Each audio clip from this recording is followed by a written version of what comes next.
Una vez se me propuso el tema, yo dije, bueno, ¿y para qué es importante todo esto y cómo lo vamos articulando? El problema es finalmente que tenemos una condición que afecta casi el 2% de la población global, en algunas partes 1,3, casi 60 millones de pacientes alrededor del mundo, un país como Colombia con pacientes diagnosticados con epilepsia.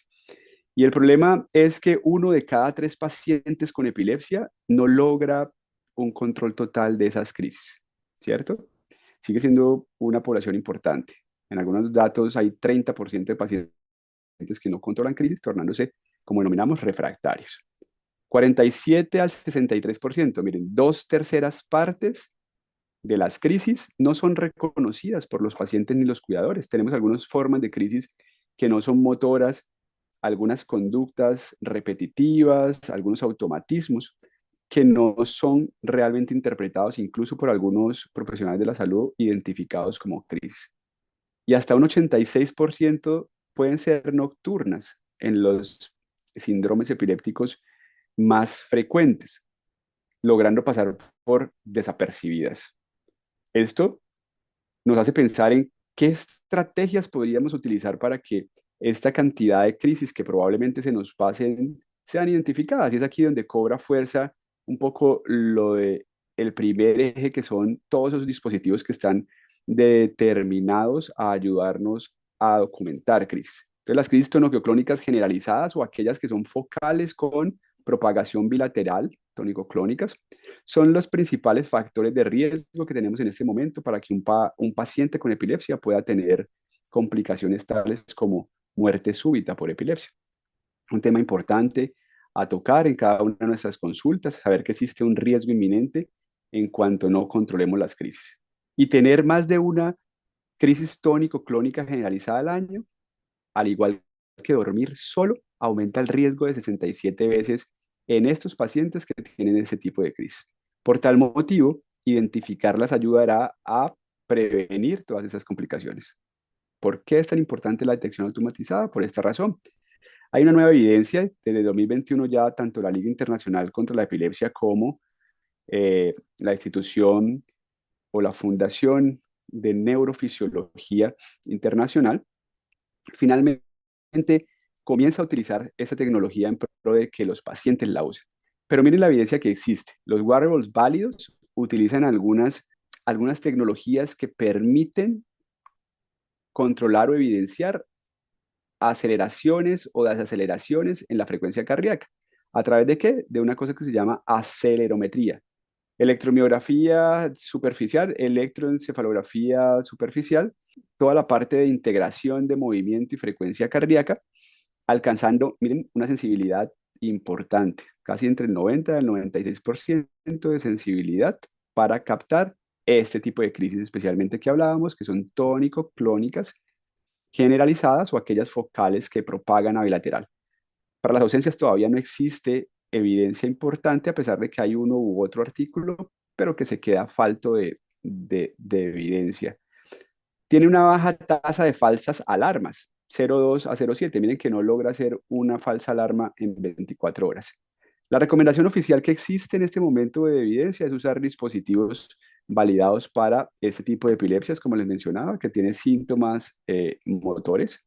Y aún es incierto, y esto es muy importante, el impacto que tiene directo sobre la mortalidad o morbilidad y los beneficios en otro tipo de crisis. Por esta razón le decía que es importante conocer en qué escenarios son probados y en qué escenario tienen una validez importante y en cuáles no. El dato clínico al cambio del paradigma. Aquí es muy importante el autorreporte de las crisis que hacíamos anteriormente, pues se tornaba poco confiable por la razón que mencioné. Muchas de estas crisis no eran ni siquiera recordadas por los pacientes y difícilmente algunas de ellas percibidas por sus familiares, lo que hacía finalmente que ello no se documentara. Entonces necesitábamos objetivar esta frecuencia. Con los wearables se ha podido mejorar esto considerándolos un estetoscopio digital.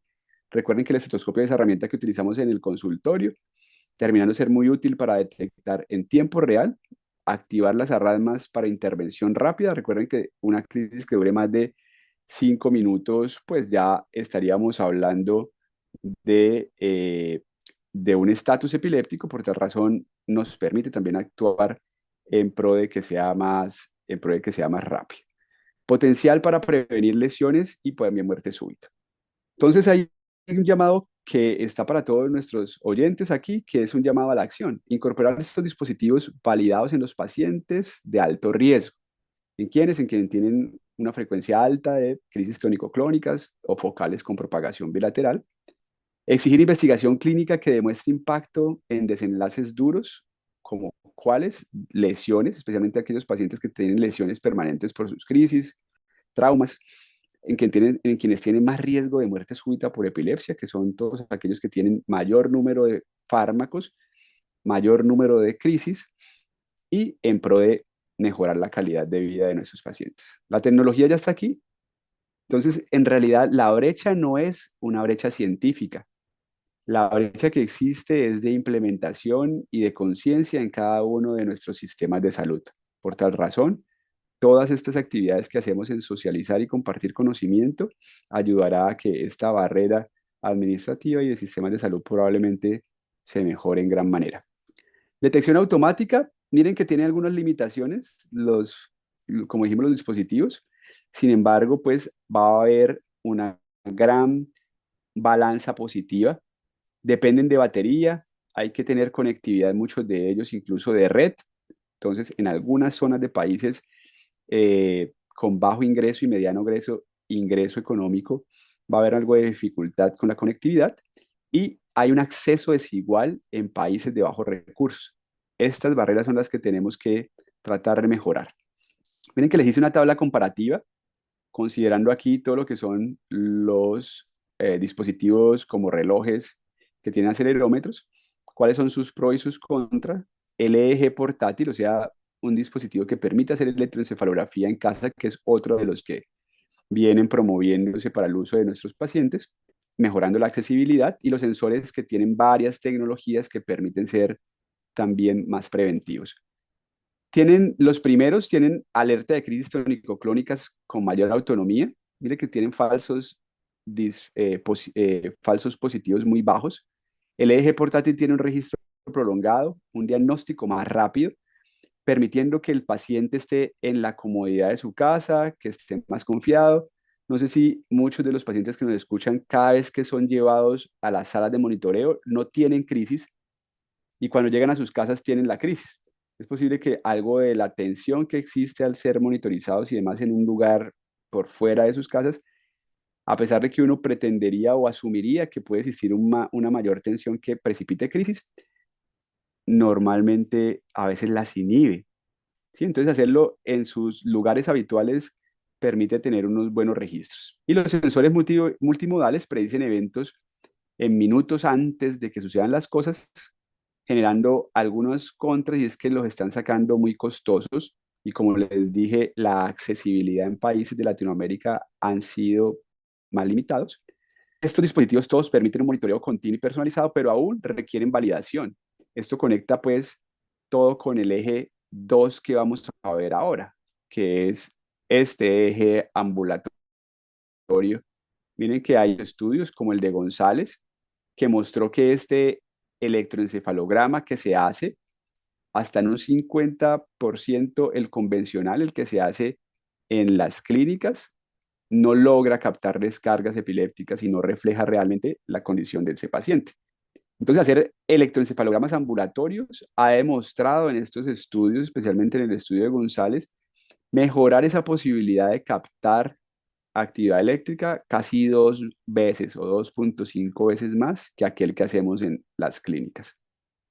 Captura muy bien los episodios de sueño porque nuestros pacientes pueden dormir en la conformidad de su casa, de su cama, entonces logran mantener más esos periodos de sueño que además son los que nos permiten evidenciar esa actividad eléctrica. Recuerden que la actividad eléctrica epileptiforme aparece más cuando el paciente logra dormir, en la primera y segunda fase de sueño no REM.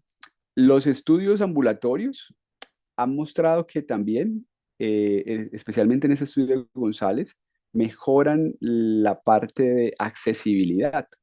Son menos costosos. Uno pretendería o asumiría que pudiesen costar más. Realmente los dispositivos que han realizado o que se han creado ahorita son pequeños, tienen una forma fácil de colocarse y finalmente resultaron reduciendo los costos en aquellos países que comenzaron a implementarlos. Son menos disruptivos, como les decía, porque permiten que el paciente se sienta más confiado dentro de su casa. Hay algunas limitaciones, como en todo, de las nuevas tecnologías, y es que no sustituye para nada una unidad de monitoreo electroencefalográfico especializada. Recuerden que aquí podemos contar con profesionales entrenados en caso tal de que el paciente haga estatus epiléptico, ¿cierto? Si se requieren realmente hacer algunas pruebas de estimulación en estos pacientes que tienen una epilepsia más difícil de tratar o refractaria, es preferible que se haga en unidades de monitoreo especializado, electrofisiológico en clínicas o instituciones especializadas en epilepsia. Si se requiere de reducción de medicación en los pacientes que están en fase 2 de cirugía, es importante hacerlo en una unidad especializada de monitoreo.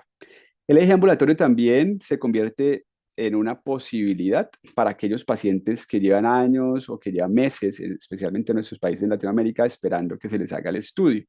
Permite diagnosticar crisis epilépticas, ¿cierto? Guiar el manejo farmacológico. Recuerden que seguir con crisis no significa precisamente que el fármaco no está haciendo el efecto que deseamos, sino que o no hemos alcanzado la dosis o existen eventos paroxísticos no epileptiformes, lo que nos permite ajustarse logrando un buen monitoreo.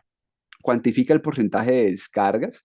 Estos dispositivos vienen ahorita con algunos procesos de cuantificación o mecanismos o software de cuantificación, especialmente en epilepsias genéticas, que podría ayudarnos a precisar el pronóstico en cada uno de estos escenarios. Esto lo llamé yo la democratización porque hace más accesible a todo el personal en los diferentes escenarios de salud.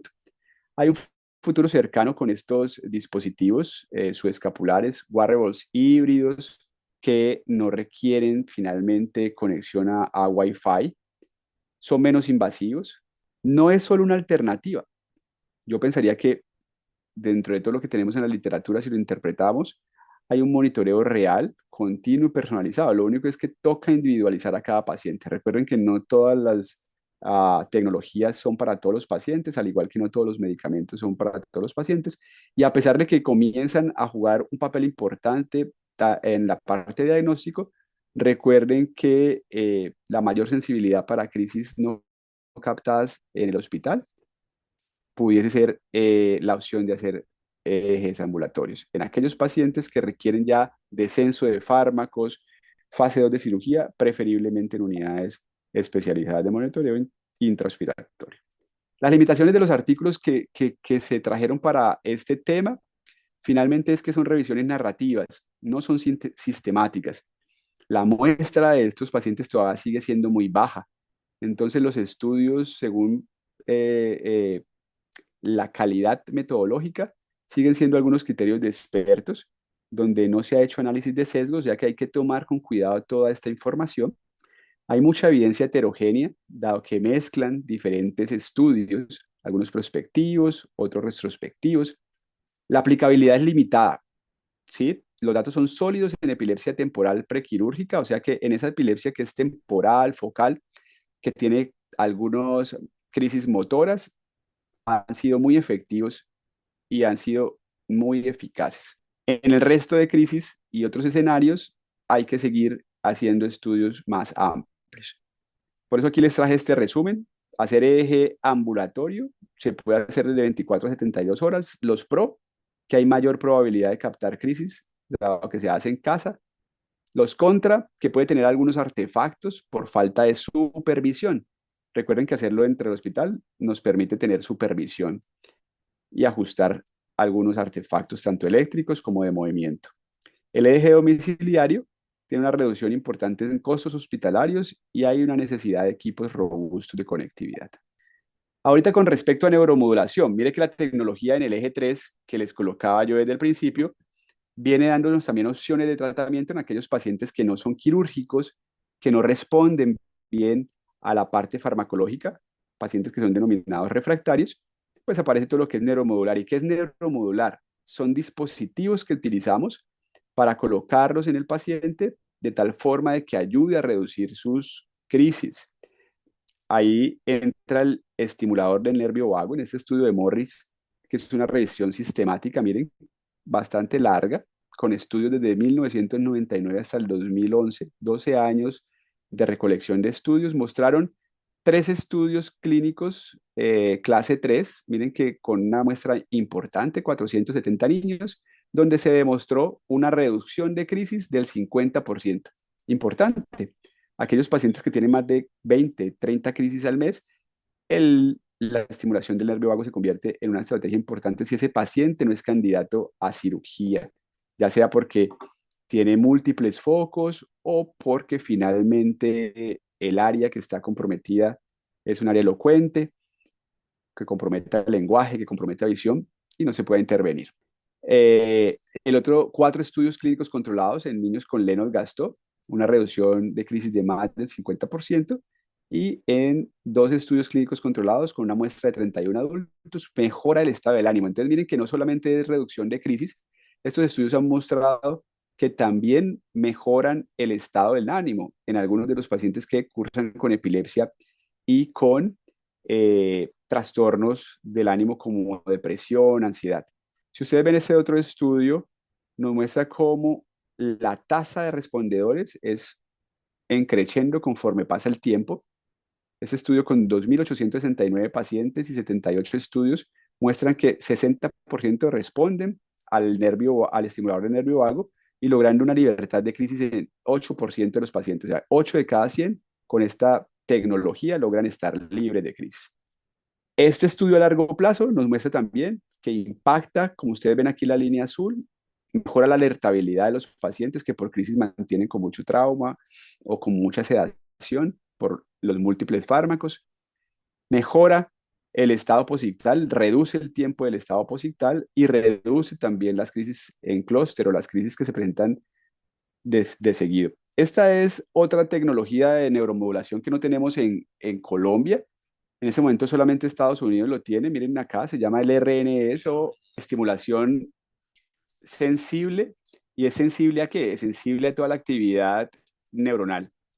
Lo que busca se llama el NeuroPace. Tiene dos electrodos, un loop cercano a la región que descarga y finalmente el otro que va al tálamo. Finalmente esta sensa el área de irritación y lo que hace es sincronizar un número de neuronas para tratar de abortar el número de crisis. Entonces él detecta esas respuestas eléctrica y finalmente manda una neuromodulación, unas ondas tratando de abortar esa, esa descarga que conocemos como descarga epileptiforme. Ha mejorado con respecto a la parte de disminución de frecuencia de crisis, ha mejorado con respecto a la libertad de crisis y finalmente ha tenido un impacto positivo en calidad de vida. Miren que este estudio con 100 pacientes con epilepsia del 2015 al 2020 muestra una reducción de crisis en 74% en 29 pacientes, pacientes que lograron reducción de crisis de 75 a 99% en 30 pacientes.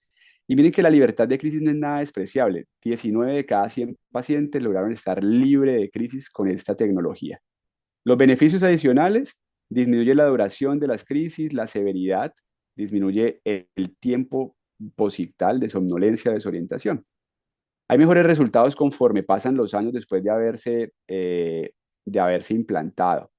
Miren que después de 3 años hay 75% de reducción de crisis y si ha existido cirugía previa, muestra un chance de 8.2 veces más de lograr más del 50% de reducción de sus crisis. Complicaciones pocas, muy pocas infecciones, ustedes ven acá, hemorragias casi no se han documentado, son muy pocas realmente. La eficacia con respecto a la otra tecnología que es la estimulación profunda de núcleos de la base, que es el DBS o Deep Brain Stimulation, que es DBS. Normalmente vemos una reducción mediana de 75% a 7 años. Las crisis tónico-clónicas bilaterales tienen una reducción del 71%. Miren que los respondedores son bastantes, 74%, o sea, 74 de cada 100 disminuye más del 50% de sus crisis. La calidad de vida mejora sustancialmente en las encuestas de calidad de vida, hasta casi un 50%. Es un procedimiento seguro con pocos efectos adversos. Lo importante de este estudio que se realizó con seguimiento a 10 años es que la mortalidad global, considerando las tasas de mortalidad, son 6,9 por cada 1.000 pacientes año persona. Y miren que la posibilidad de muerte súbita también se reduce a 2 por cada 1.000 personas año, compatible más o menos con las otras dos modalidades de neuromodulación, como son el estimulador del nervio vago y el RNS. La reducción de crisis severas puede disminuir el riesgo de SUDEP. Recuerden, si reducimos crisis tónico-clónicas, es muy posible que el riesgo de muerte súbita disminuya. Ese es un resumen, una tablita para que ustedes de pronto la tengan ahí, comparando las tres tecnologías en neuromodulación. Digamos que los contras es el alto costo que tienen cada uno de estos dispositivos, la limitación un poco a la TAN, especialmente del RNS, que es la estimulación responsiva o sensible. De resto los tenemos aquí en Colombia. El cuarto eje es la inteligencia artificial. Muchos hablamos de inteligencia artificial. El escenario de epilepsia no está distante a ello. La inteligencia artificial se viene aplicando en diferentes escenarios, en diagnóstico y detección de crisis. Hasta el 81% de los estudios muestran esto. Estudios como los del doctor Sandor Beninsky que vemos acá ya tienen herramientas para ayudar a leer electroencefalogramas con una alta precisión. Identificación de candidatos a cirugía. Hay herramientas en este momento que simplemente es meter los datos para que ellos hagan un análisis multimodal. Obviamente necesita de la guía de los expertos para que puedan interpretarse de mejor forma. Y con respecto a la neuroimagen, se ha convertido en una ayuda importante. Recuerden que las imágenes necesitan de técnicas adecuadas de adquisición y también de interpretación. Entonces ya hay software que permiten identificar de manera muy exacta lo que son displasias corticales, especialmente también esclerosis mesiales temporales. Hay estudios que han comparado el ojo clínico del neuroradiólogo con el software, donde el software ha logrado ser un poco más sensible y específico en el hallazgo de esto. Estas son eh, el resumen que les hice en la tablita de las diferentes predicciones. La imagen IA y la inteligencia artificial en detección de lesiones ocultas ha mostrado ser muy exacta y tiene algunos contras, algunos sesgos en el algoritmo podrían distanciarnos bastante. Hay otras imágenes avanzadas que aún no tenemos en Colombia. Si ustedes ven, es un sistema que permite dibujar los vectores de lo que adquirimos finalmente en el electroencefalograma. Entonces se coloca un electro y se adquiere la imagen a través de algunos cálculos físicos. Se localizan esos vectores de despolarización, ayudando a encontrar mejor esa zona epileptogénica. Software que ayudan a cuantificar las imágenes. Si ustedes ven estas tres imágenes de arriba, este es un paciente que tenía una displasia aquí donde está esta flecha frontal izquierda. Todas sus imágenes habían sido reportadas como normales hasta que es sometido a un PET, que lo que evalúa es metabolismo. Cuando se cuantifica el metabolismo, se logra aquí este spot, un área potencialmente epileptogénica, es llevado a cirugía permitiendo un mejor desenlace, igual que en estos casos. Esta última tecnología también permite mirar cómo en esos pacientes que tienen muchas descargas, cómo cambia el flujo cerebral en aquellos pacientes que tienen descargas eléctricas sin tener crisis. Se llaman descargas interictales, mostrando esa respuesta hemodinámica. Si ustedes ven acá, se adquiere un electroencefalograma que está aquí, que mostró unas ondas epileptiformes, especialmente en la corteza posterior izquierda, central, centroparietal izquierda, si se lo ven por acá, que cuando se hace estudio con estereoelectroencefalografía, que son estudios con electrodos profundos, se encuentra el mismo hallazgo, ¿cierto? Estas zonas que están muy cercanas, como ustedes ven aquí, empieza la actividad eléctrica en las mismas regiones que el electroencefalograma de superficie evidenció, y las áreas que están entre rojo y amarillo, pues son las imágenes que muestran que el flujo en esas áreas disminuyó, localizando las tres tecnologías el área de competencia para llevar a un paciente a cirugía. Entonces, las imágenes avanzadas nos han permitido tener una mejor planeación y exactitud en la búsqueda de estas regiones que provocan las crisis. La telepilepsia pues se convierte finalmente en una herramienta formidable para aquellos países donde hay poca accesibilidad al epileptólogo. Recuerden que la distribución de epileptólogos por población sigue siendo disminuida con lo esperado para la cantidad de pacientes que existe con epilepsia. Entonces, tener una consulta virtual mejora esa accesibilidad, un poquito nos limita en el examen físico y cobra fuerza después del COVID la implementación de estos sistemas. El eje remoto, a través de lo que hemos visto con los monitoreos que se pueden enviar a casa, se han hecho algunas pruebas en Latinoamérica y Europa con una muy buena respuesta y algunas plataformas educativas como estas que finalmente permiten la formación continua de soporte para familias, pacientes y personal médico. Y los centros de excelencia, cada vez hay más conciencia del manejo multidisciplinario y por eso la Liga Internacional contra la Epilepsia no es ajena a ello. Ha sacado ya diferentes papers con respecto a este, el último es de este año, donde hay algunos lineamientos para que los centros que atiendan pacientes con diagnóstico de epilepsia se formen de manera adecuada y tengan acceso a esta atención integral y cirugía avanzada en cuanto a la formación de sus profesionales como en la prestación de los servicios a sus pacientes. Los contras es que las concentraciones usualmente son más urbanas, la área rural está un poquito más desatendida. Las unidades multidisciplinarias mejoran los desenlaces. Recuerden que es importante tener un neuropsicólogo, un neuropsiquiatra, un epileptólogo, un neurocirujano, un neuroradiólogo, un neuropatólogo. Entonces, todas estas unidades que cuentan con la multidisciplinariedad mejoran los desenlaces de los pacientes. Y las redes regionales y colaborativas, que cada vez es más frecuente tener colaboración entre los diferentes países, así como se vienen haciendo este tipo de actividades formativas para las diferentes regiones de Latinoamérica. También ya hay trabajos colaborativos entre los diferentes países, Argentina, Chile, Perú, Colombia, Ecuador, incluso con otros países, tanto de Europa como de Estados Unidos. Puntos para que nos llevemos a la casa de esta conversación. Los dispositivos que nos permiten censar esas crisis que a veces no reconocen nuestros pacientes o los familiares son importantes, al igual que el eje ambulatorio. ¿En quiénes? En quienes pretendamos detectar crisis no reconocidas. Recuerden que ha sido muy bueno en crisis motoras, tónico-clónicas generalizadas o focales con propagación bilateral. En el resto de crisis no hay una evidencia fuerte. Los dispositivos que tenemos en neuromodulación, como BNS, DBS, RNS, tienen una eficacia sostenida y que ha impactado en la reducción de crisis y en disminución de complicaciones como la muerte súbita por epilepsia. La inteligencia artificial sigue siendo una herramienta importante, no hay que tenerle miedo, no nos va a reemplazar, pero sí es un apoyo importante que debemos utilizar, tanto en detección de lesiones, en imágenes. En el hospital nos sirve mucho para registros prolongados, transformación en diagnóstico y seguimiento. Ahorita se está utilizando para ayudar a leer electroencefalografías.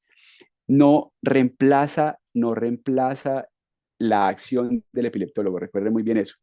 Ayuda de pronto a descartar en pacientes que son menos complejos, menos graves.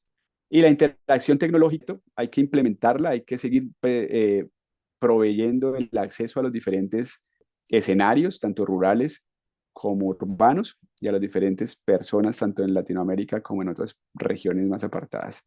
Con esto doy por concluida mi conferencia. Muchas gracias a todos los asistentes y quedo presto para las preguntas. Bueno, pero muchas gracias por esta exposición. Yo me quedo con la explicación que he hecho de los dispositivos médicos y tecnológicos muy interesantes y también el avance en el tema de cirugías. Entonces, muchas gracias. Pasamos a preguntas. Si la epilepsia focal es superable, bueno, o sea, las preguntas. La epilepsia focal, recuerden que 70 de cada 100 pacientes mayores de 18 años tienen epilepsia focal. Entonces, si en algún momento les han dicho que es generalizada, vale la pena reinterrogarlo. ¿Por qué? Precisamente por lo que pregunta nuestro asistente a la conferencia, porque las epilepsias focales son potencialmente quirúrgicas, siempre y cuando se encuentre el foco de forma adecuada y no comprometa de forma grave ninguna de las funciones cognitivas. Una es que si los centros de, quisiera saber si es su concepto, doctor, ¿qué opina de la combinación de, digamos, en lo que es el lenogastó digamos, y las síndromes epilépticos, el realizar una cirugía del nervio vago? Todo lo que ha sido neuromodulación, especialmente en los síndromes epilépticos o encefalopatías epilépticas del desarrollo, como son ahorita clasificadas, han mostrado tener una muy buena efectividad en el control de la frecuencia de las crisis. Como les digo, siempre es importante que estén bajo asesoramiento de su grupo entrenado en epilepsia, pero en donde ha sido muy efectiva la neuromodulación ha sido en los pacientes con Lennox-Gastaut, con Dravet, con todo el espectro que existe de las encefalopatías epilépticas del desarrollo. Hay ciertos tipos de crisis en estos síndromes, como los drops, que son espasmos, ¿cierto? O crisis atónicas, que a veces se ven beneficiadas por callosotomía de forma importante. Entonces uno puede hacer callosotomía y combinación de tecnologías como BNS, DBS o RNS. Siguiendo esta línea de los síndromes epilépticos, ya que el paciente que ya tiene el nervio vago o ya se le ha hecho otro tipo de intervención puede pasar a que le hagan, digamos, estas, digamos, cirugías o intervenciones ya mucho más especializadas. Sí, Edna, mira que en pacientes que lo que han mostrado sus estudios es que muchos de los pacientes que fueron incluso intervenidos posteriormente habían recibido tecnologías de estimulación o neuroestimulación. Entonces, digamos que los síndromes más complejos a veces necesitan intervenciones múltiples, que es importante hacer un buen estudio prequirúrgico para elegir la mejor forma terapéutica. Entonces, si uno logra definir que hay un foco, lo mejor será hacer cirugía resectiva, o sea, sacar ese foquito. Si hay drop attacks o espasmos, la callosotomía ha mostrado ser muy efectiva. En algunos no logra hacerlo y ya vendrán todo lo que es BNS o DBS. Acá preguntan precisamente los dispositivos, ¿cuáles están en Latinoamérica y que nos pueden, digamos, ayudar mucho los que están ya funcionando? Con respecto a los wearables, que son relojes, hay diferentes tipos de relojes que ya se usan, diferentes marcas, algunos que tienen diferentes elementos de sensor. Entonces, algunos sensan la parte de oxigenación, frecuencia cardíaca y movimiento. ¿En quienes ha demostrado ser muy efectivo? Como les digo, en aquellas personas que duermen solas, que no tienen de pronto familiares o una red de apoyo grande y que tienen una frecuencia de crisis especialmente motoras alta, ¿sí? En ellos es muy importante porque estas alarmas, o si tienen un vecino ahí cercano, estas alarmas permiten una intervención rápida, ¿sí? En aquellos pacientes que tienen mayor riesgo. Entonces, estos dispositivos ya están en Latinoamérica. Hay algunos que pueden también exportarse y lo único que requieren es una red Wi-Fi para vincularlos, pero funciona muy bien en ese escenario. Ya, y preguntan, bueno, con respecto a los sitios donde se realizan estas intervenciones o investigaciones en Latinoamérica, ¿se cuentan con qué programas de epilepsia? O sea, hablamos de sitios en Colombia como es INEVI y otras instituciones. Entonces, a nivel de Latinoamérica, ¿qué podemos encontrar de estos programas? Sí, Egna, cada vez viene siendo más creciente los centros de buena formación. La Liga Internacional contra la Epilepsia se ha esforzado bastante en unir esfuerzos. Casi que en toda Latinoamérica ya hay buenos grupos de epilepsia. En Argentina, el Hospital Italiano, entre otros. En Mendoza conozco otro grupo muy bueno. Hay varios grupos en Buenos Aires. En Colombia ya cada vez hay más grupos. Antes estaban muy centralizados en Bogotá. Ahorita tienen en Medellín, Pereira, Cúcuta, Cali, mm, Armenia, ¿sí? Entonces cada vez se ha ido difundiendo un poco más y eso se ha visto favorecido porque han llegado más profesionales formados en el área. lo que viene haciéndose reconocimiento en la red de atención en salud en procura de la mejora de los pacientes. Y bueno, pero están preguntando dónde se pueden comprar accesorios de monitoreo. Mira que ahorita hay algunas plataformas, si ustedes quieren de pronto ser más, si ustedes buscan en Google unas plataformas, busquen wearables, wearables para epilepsia y desconozco exactamente la marca, pero hay dos o tres marcas que vienen teniendo mayor aplicabilidad en Latinoamérica propiamente. En Europa ya venía un poco más fuerte y se conseguían más fácil, pero hay algunas empresas que ya vienen distribuyéndolos en mejor, pues con más facilidad.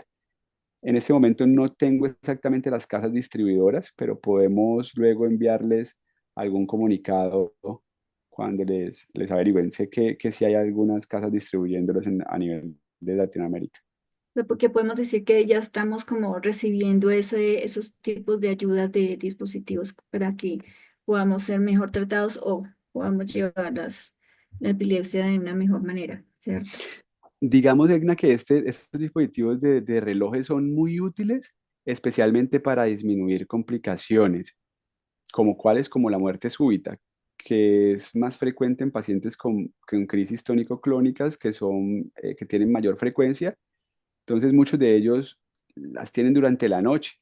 Si no tienen acompañantes, estas alarmas van a tener algún efecto en que se despierten o en que asista a algún familiar cercano en la habitación contigua para asistirlo y poder evitar complicaciones.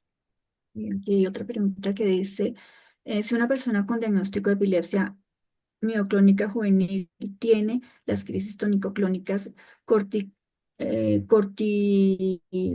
corticales con la motrigina, pero con las mioclonías aún activas. ¿Podían tener alguna intervención para evitar tomar un segundo medicamento, ya que pues son mioclonías muy frecuentes? Mira que las mioclonías tienen un pequeño inconveniente y es que si son una mioclonía juvenil es que es una epilepsia generalizada, ¿cierto? Entonces, no es usualmente una epilepsia que sea pertinente hacer algún tipo de cirugía resectiva. ¿Qué tiene de favorable? Que la mayoría de las epilepsias mioclónicas juveniles responden de manera favorable a fármacos, pero es que hay otro tipo de mioclonías. Entonces hay mioclonías que no son propiamente epilepsia mioclónica juvenil, sino que puede ser un síndrome con mioclonías. Hay mioclonías progresivas que son de peor respuesta. Y en estos casos uno podría hacer combinación también de tecnologías. Uno podría utilizar algunos de los dispositivos de neuromodulación asociado a terapia cetogénica, podría ser. Las terapias cetogénicas funcionan muy bien en estas epilepsias generalizadas. ¿Qué sería importante? Asistir a una clínica de epilepsia que puedan precisar un poco mejor qué tipo de mioclonías tiene y si hay posibilidad de hacer estudios genéticos, también ayuda para direccionar mejor el diagnóstico y las posibilidades terapéuticas. Ok, doctora, aquí dice que la recuperación en la cirugía de epilepsia requiere terapia física. Bueno, nos vamos para otra parte, pero son importantes también. Claro que sí. Nosotros, la cirugía de epilepsia más frecuente es la lesional o por esclerosis mesial temporal. Es una cirugía que si se ha hecho bien seleccionada, ¿qué quiere decir bien seleccionada? Que haya estado guiada por un grupo entrenado. Es muy agradecida, Egna. Es una cirugía que se hace sin mayor riesgo, a pesar de que todos tienen un riesgo, pero es una cirugía que casi logra ser ambulatoria. Sale estubado del quirófano, sale en 2 días para hospitalización y casi en 3 o 4 días para la casa. Un poquito de dolor en la región de la incisión y lo único que debe evitar pues, son los esfuerzos. Ah, que hay complicaciones, claro que sí. En menos del 1% está documentado en la literatura que pueden tener lesión de un vaso que se llama la comunicante posterior, que puede generar alguna limitación en movilidad, ¿sí? Muy pocas complicaciones como esta, pero que también se rehabilitan fácil. Entonces, pues, en esos casos hay que hacer rehabilitación física. Pero la mayor parte de las veces no requieren rehabilitación física, a no ser que haya existido alguna complicación que haya comprometido un poco la movilidad de una mano o una extremidad, que a veces sucede dependiendo de dónde esté el foco de la epilepsia. Por esas razones que debe ser muy bien seleccionado el paciente mediante las diferentes tecnologías que les mostré, imágenes y electroencefalografías.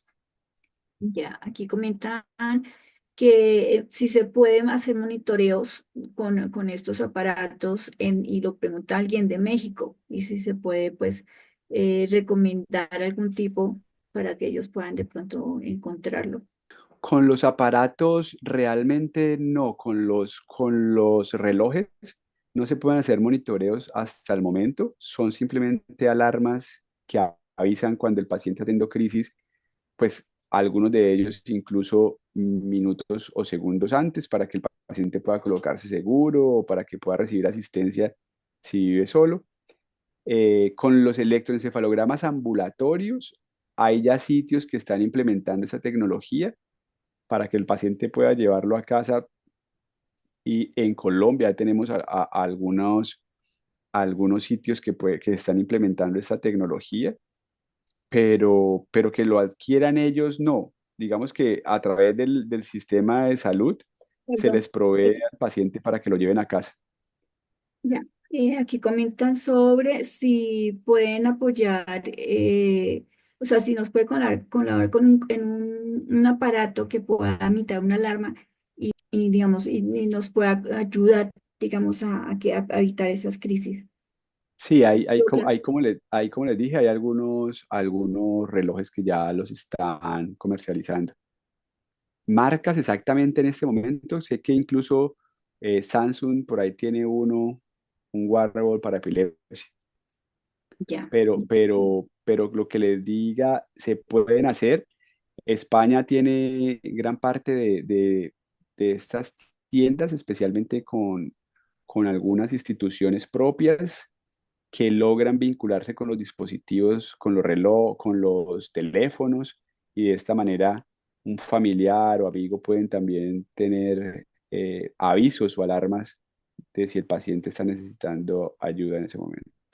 ya. Aquí comenta alguien que el hijo usaba o usa empática para cada Ajá. movimiento fuerte y terminó siendo como alarmas falsas, o sea, como que no le funcionaron. Hay como les mostré ahorita, hay algunos dispositivos que han mostrado falsas alarmas, como ustedes ven, pero los dispositivos que han sido probados, ahí hay que tener de pronto es asesoría tecnológica. Si ustedes vieron de pronto lo que se evidenció en los estudios que se han hecho ampliamente, la posibilidad de falsas alarmas está entre 0,2 y 0,7%. Por eso va a ser importante de pronto averiguar con proveedores que sean de pronto más confiables, ¿no? En Colombia yo ignoro todavía un buen proveedor, todavía no tenemos un buen proveedor, es posible que toque traerlos de Estados Unidos, pero lo que son tecnología iOS y tecnología Samsung vienen implementando algunos de estos dispositivos. Entonces, creo que por ahora no hay más preguntas, pero tengo una intervención, una pregunta de Victoria. Entonces, si quiere, por favor, activar el audio de Victoria. Doctor, quería hacerle una pregunta. Edna le preguntó si alguien que ya tiene el PNS y tiene el síndrome de Lennox-Gastaut es conveniente hacerle intervención con DBS. Mira que eso lo mostró el estudio Santec que le mostré ahí. El estudio Santec casi que tiene más o menos 1.000 y pico de pacientes en este momento de seguimiento a 10 años, donde el 40% de ellos tenía intervención previa con BNS, ¿sí? Logrando en estos pacientes que ya habían sido intervenidos con BNS y que fueron implantados con DBS, una reducción de la frecuencia de crisis de más del 50%, casi en un 70% de los pacientes. O sea que sí es una buena opción, como les había mencionado ahora, son tecnologías, a pesar de que son neuromodulación, el mecanismo a través del que lo hacen es distinto, ¿no? Recuerden que el BNS es un dispositivo que se pega al nervio vago y a través del estímulo de ese nervio vago trata de abortar las crisis, ¿sí? De hecho, en este momento se cuenta con una imán para aquellos pacientes que de pronto tienen alguna aura que pueda avisarles, pasar el imán. Y si no, el familiar, una vez reconocido la crisis, pueda pasar el imán para reducir el tiempo de la crisis. El DBS funciona distinto. El DBS son dos electrodos que van al núcleo anterior del tálamo. Hay varios targets, se han hecho varios intentos en diferentes zonas, pero el que más ha funcionado es en el núcleo anterior del tálamo. Y estos pacientes es como si se hiciera un reseteo de esa sincronización generalizada de la corteza. Recuerden que el tálamo es a donde llegan todas las aferencias, entonces una vez llega esa descarga, al tálamo descarga toda la corteza, entonces este dispositivo interviene desde esa parte central.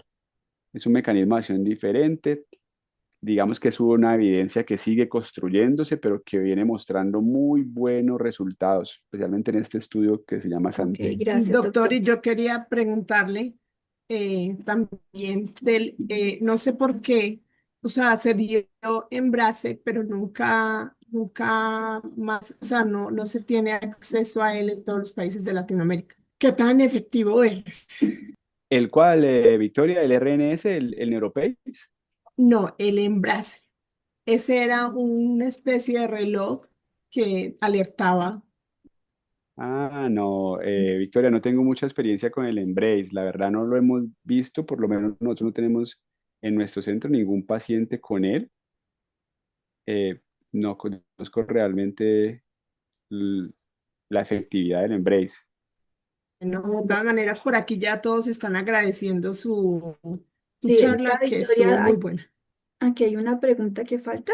Dice, pues si puedes repetir el nombre ¿Puedo repetir el nombre del imán para los del pacientes? Pues imán, es el BNS, es el el BNS. magneto que se pasa para detener la crisis.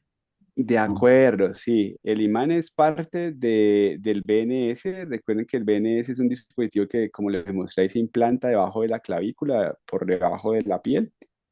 Algunos lo colocan por debajo del músculo y el nuevo dispositivo que existe ahorita da autodescargas, ¿no? Entonces se llama el autoestimulador. Una vez sensa que hay descargas, él mismo se activa, pero tiene la posibilidad de activarlo externamente a través de un imancito. Ese imán viene con el dispositivo, con el BNS, con el estimulador del nervio vago. Ok, doctor, creo que ya no hay más preguntas. Bueno, no siendo más, les recordamos, gracias, doctor Clavijo, la verdad estuvo muy, muy interesante y yo creo que esas preguntas también. Bueno, es para recordarles que hoy cerramos lo que fue Semana Latinoamericana y mañana es el cierre como tal, de 9 a 2 a 1 de la tarde. Va a ser por la plataforma Teams y no siendo más, pues nos vemos mañana. Muchas gracias, doctor. Lo espero mañana si es posible. Claro que sí, muchas gracias a ustedes. Un abrazo Bueno, hasta y buena luego. noche. Buena noche. Hasta luego, doctor, que esté muy Hasta bien. luego, Y Victoria. muchas gracias por su charla, estaba muy interesante. A ustedes, chao, que estén Gracias. bien. Buena noche.